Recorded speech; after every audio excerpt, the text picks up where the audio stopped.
নমস্কার, কেমন আছো সবাই? ক্রিয়েশন অফ দুষ্টুমিতার নতুন একটা ব্লগে সবাইকে স্বাগত। এই বর্ষায় কেমন আছো তোমরা? নিশ্চয়ই ভালো আছো। আমার তো একদমই ভালো লাগছে না বর্ষাকাল। কারণ কি বলো তো, বৃষ্টি আমি ভালোবাসি, কিন্তু একঘেয়েমি বৃষ্টি একদমই ভালো লাগে না। তো মেঘলা আকাশ হয়ে রয়েছে, বৃষ্টি সকালে কিছুক্ষণ হয়েছে, তো এখন একটু বন্ধ আছে। আর আজ হলো রবিবার, ঘুম থেকে উঠে সমস্ত কাজকর্ম সেরে নিয়েছি, সেরে নিয়ে স্নান টান সেরে পুজো দেব।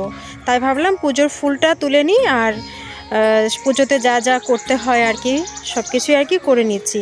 তাই একদম স্কিপ না করে চলো আজকের ব্লগটা একদম পুরোটা দেখার চেষ্টা করো, ঠিক আছে? তো চলো দেখতে থাকো, একদম স্কিপ করো না। তো একদিন তুলসী পাতা তুলছিলাম, তো একজন কাকিমা বলবো না জেঠিমা বলবো, যাই হোক, উনি বলছিলেন যে তুলসী পাতা কখনো নখ দিয়ে কাটবে না, টেনে টেনে ছিঁড়বে, অনেক সময় তুলসী পাতা ঝরে থাকে, সেগুলো নেওয়ার চেষ্টা করবে।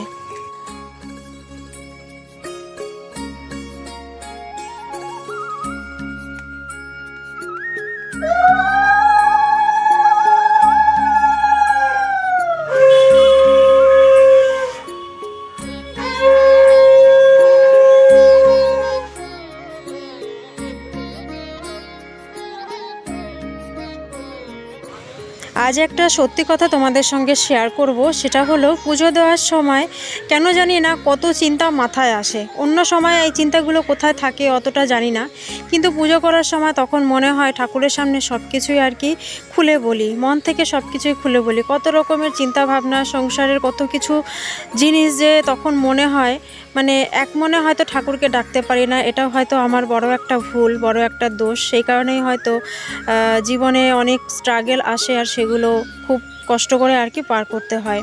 তো এরকম ভুল হলে কি বলো তো, ঠাকুর কি কখনো মন থেকে চাইবে যে তুই ভালো থাক, কি সুখে থাক, কি আনন্দে থাক? কখনোই চাইবে না। তাই ঠাকুরকে ডাকতে গেলে মন প্রাণ খুলে ডাকতে হবে, যেখানে কোনো সংসারের চিন্তা ভাবনা থাকবে না, কোনো টেনশন থাকবে না।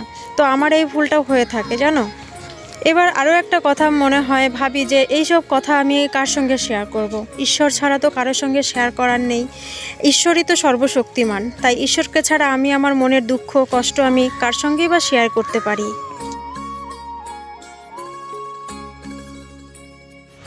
আমি বোধহয় বেশি একটু আধ্যাত্মিক হয়ে গেলাম।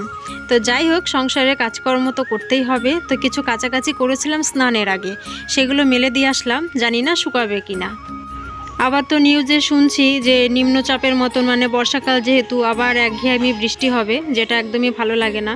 তো জামা কাপড় হচ্ছে বর্ষাকালে এটাই প্রবলেম, সারা বাড়ি জুড়ে শুধু ভেজা জামা কাপড়, একটা শুকাতে না শুকাতে আরেকটা মানে ভেজাতে হয়, এটাই হয় আর কি। আর রাতের বেলায় ফ্যানের হাওয়ায় দিলে পরে ওই জামা কাপড়ে কেমন একটা মানে স্যাঁতস্যাঁতে গন্ধ লাগে। আমার না ভালো লাগে না ওই জামা কাপড়গুলো পরতে। তো অনেক সময় আবার আয়রন করে নিই, মানে ভেজা থাকলে একটু গরম করে নিই যাতে সেই গন্ধটা না লাগে। যাই হোক, তবুও রোদের যে একটা রোদে শুকানোর যে একটা জামা কাপড়ের একটা গন্ধটা একরকম, আর এই রাতে ফ্যানের হাওয়ায় শুকানো সেটা কিন্তু সম্পূর্ণই আলাদা। তো রান্নাঘরে এলাম, এসে আগে ভাতের জল বসালাম, কারণ সকালে কি করব সেটাই আর কি ভাবছিলাম। ঠাকুর পুজো দিতে গিয়ে জানো এই ভুলগুলো করি। তো কিছু করার নেই, মনে আসলে কি করব বলো, যেটা সত্য কথা সেটা স্বীকার করতে আমি একদমই কুণ্ঠাবোধ করি না। তো ভাবছিলাম যে রুটি করব নাকি ভাত করব। তো ভাতই বসিয়ে দিলাম। আর আজ ঘরে সবজি একদমই ছিল না, যদি রুটি করতাম রুটির সঙ্গে তো একটা তরকারি না হলে হয় না। তো সেই কারণেই একটা আলুও ছিল না, তাই ভাবলাম ভাতই বসিয়ে দিই। তো সবজি বাজার দেখো এসেছে, তারপরে আর কি ভাতের মধ্যে আর কি আলু দেবো, মানে আলু সেদ্ধ দেবো আর কি, সেটাই ভাবছিলাম। যে বেলাও হয়ে গেছে, আর ঘড়িতে প্রায় বাজে এখন হয়তো 10:30। তো সেই কারণে ভাতটাই বসিয়ে দিলাম। আর আজকে ভাতটা হতেও দেরি হয়ে গেছে, সেই কারণে সকালের খাওয়াটাও খেতে দেরি হয়ে গেছে। এদিকে দুষ্টুর বাবা আর কি বাজার দিয়ে কোথায় বেরিয়েছে, যেটা ওর রবিবারের মানে একদম ডিউটি থাকে, বাজার করে দিয়ে এসে কোথায় যে হাওয়া হয়ে যাবে তাকে খুঁজেই পাওয়া যাবে না। তো ভাত বসিয়ে দিয়েছে ওদিকে, আর এদিকে ভাবছি যে আলু সেদ্ধ দেবো। তা আলুই বাছছি যে কোন আলুগুলো একই রকম সাইজের বা যেটা তাড়াতাড়ি সেদ্ধ হবে। সবুজ সবুজ আলুগুলো সেদ্ধ দিলে না মানে কেমন যেন শক্ত শক্ত হয়ে থাকে, ভালো লাগে না ওগুলো। তাই সেদ্ধ দেওয়ার আলুটা একটু বেছেই দিই। আর করব হচ্ছে কি পটল ভাজা। তো সবজি বলতে কয়েকটা পটলই ছিল আগের দিনের, ফ্রিজে রাখা রয়েছে। তাই ভাবছি যে আলু সেদ্ধ বেশ শুকনো লঙ্কা পেঁয়াজ দিয়ে মানে ঝাল ঝাল করে মাখবো, যেটা অনেক দিন খাওয়া হয় না আলু সেদ্ধ। অনেকেই হয়তো তোমরা পছন্দ করো এই আলু সেদ্ধ, বা অনেকে আলু মাখা বলো, আলু ছানা বলো। তো আমি আলু সেদ্ধই বলি। বেশ ঝাল ঝাল করে মাখবো, মানে ভালো লাগে আমার খেতে, ঝাল ঝাল মাখা না হলে না ভালো লাগে না। তো সেই জন্য দেখো আলু কেটে নিচ্ছি। আর সবজি আজকে দেখো প্রচুর সবজি বাজার এসেছে। আর আজকে এনেছে হচ্ছে কাতলা মাছ। তো অনেক দিন কাতলা মাছ খাওয়া হয় না, অন্যান্য পদের মাছ খাওয়া হয়, কাতলা মাছ কী বলো তো ভালো লাগে না খেতে। তো অনেক দিন বাদেই আর কি কাতলা মাছ নিয়ে এসেছে। দেখি কাতলা মাছের ঝোল করি আর কি করি, এখনও তো সেটা বুঝতে পারছি না। সকালের খাওয়াটা তো আর কি খেয়ে নিই, তারপরে চিন্তা করব কি রান্না করব কি না করব। তো এদিকে দেখো জলটা গরম হয়ে গেছে, আলুগুলো আগে দিয়ে দিলাম, তারপরে চাল ধুয়ে দিয়ে দিয়েছি। একবারে দুপুরের চালটাও দিয়ে দিয়েছি, তাহলে আর দুপুরে ভাত করতে হবে না, কারণ এই ভাতটা দুপুর পর্যন্ত গরমই থাকবে, যেহেতু একটু বেলায় আর কি হয়ে গেল ভাতটা বসাতে বসাতে। আর রাতে ভাত অল্প করে নেব। যদিও দুপুরে খেয়ে যদি ভাত থাকে তাহলে রুটি করে নেব, আর যদি না থাকে আর কি তাহলে ভাতই করে নেব। কারণ ভাত থাকলে পরে যদি আমি আবারও ভাত করি তাহলে সেই ভাতটা না শেষ হতে চায় না। আর এদিকে দেখো পটল কেটে নিয়েছি, বেশ কয়েকটাই পটল ছিল ফ্রিজে, আর আজকেও তো পটল এনেছে।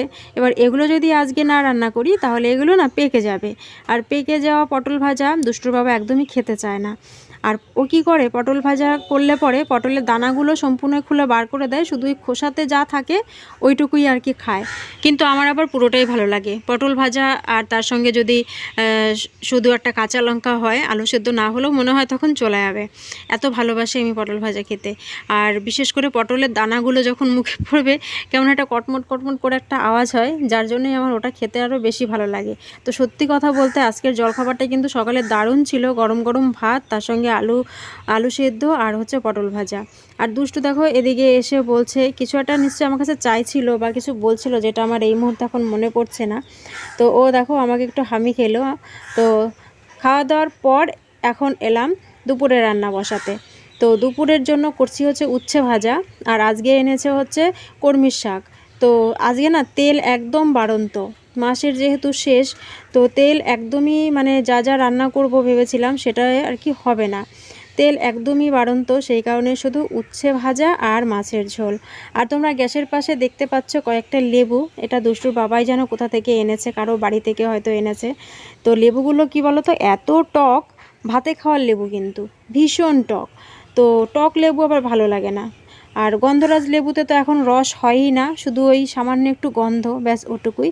কিন্তু আমাদের বাড়ির গাছের লেবুগুলো না খুব ভালো খেতে, এক টুকরো লেবু নিলে পুরো ভাতটা কিন্তু খাওয়া হয়ে যাবে। আর এদিকে উচ্ছে ভাজাটা বসিয়ে এসেছি, এসে তারপরে মাছটা ধুয়ে নিচ্ছি। আর বেশ কয়েক পিসই মাছ এনেছে আজকে, দুবেলার বেশ ভালোভাবে হয়ে যাবে। আজ রবিবার ছিল, ভাবছিলাম আজকে একটু খাসির মাংস আনবে, বেশ কয়েক মাস হয়ে গেল, প্রায় 2-3 মাস হয়ে গেল খাসির মাংস খাওয়া হয় না। তো ভেবেছিলাম আজকে আনবে, তো যাই হোক কাতলা মাছ এনেছে। আর আমার না এখন মাছ খেতে ভালো লাগে না, ছোট ছোট মাছ রান্না করলে যাও একবার একটু খাই, কিন্তু কাতলা মাছ ওই দুষ্টুকে যখন খাওয়াতে নেব ও তো পুরো মাছের পিসটা খেতে চাইবে না বা খায়ও না।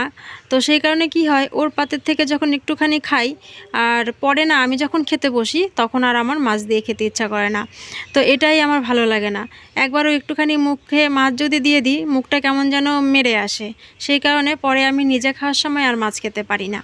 তো দেখো আজকে যা যা সবজি এনেছে সব কিছুই আর কি তুলে রাখছি ফ্রিজে। আর ফ্রিজটা না অনেক দিন পরিষ্কার করা হয় না। এর মধ্যে একদিন কি হয়েছিল, দুষ্টুর বাবা রাতে আইসক্রিম এনেছিল। তো পরের দিন কি হয়েছে, অনেকক্ষণ কারেন্ট ছিল না, পুরো একদম লো ভোল্টেজ ছিল। তো ফ্রিজটা প্রায় দুপুর পর্যন্ত বন্ধ ছিল, আর সেই আইসক্রিম গলে গলে ড্রিপে পুরো ভেসে গেছে। তো কি হয়েছে, যেহেতু ওটা বাটি আইসক্রিম ছিল, সেই গন্ধে ফ্রিজ পুরো মানে খোলা যাচ্ছে না এমন অবস্থা। তো ভাবছি যে আজকে ফ্রিজটা একটু পরিষ্কার করে নেব। আর এদিকে দেখো মাছের ঝোলটাও বসিয়ে দিয়েছি উচ্ছে ভাজা হয়ে যাওয়ার পর। তো মাছের ঝোলটা হয়ে যাওয়ার পর না আর আমি কোনো ব্লগ করিনি, আমার মনেই ছিল না ব্লগটা শেষ করতে। যখন আর কি দেখলাম যে আজকে কি করলাম ব্লগে, পরে গিয়ে দেখি আমি ব্লগটা শেষই করিনি, বা কোনো রকম মাছের ঝোলে মাছটা দিয়ে এ পর্যন্ত আর কি ব্লগটা করে রেখে দিয়েছিলাম।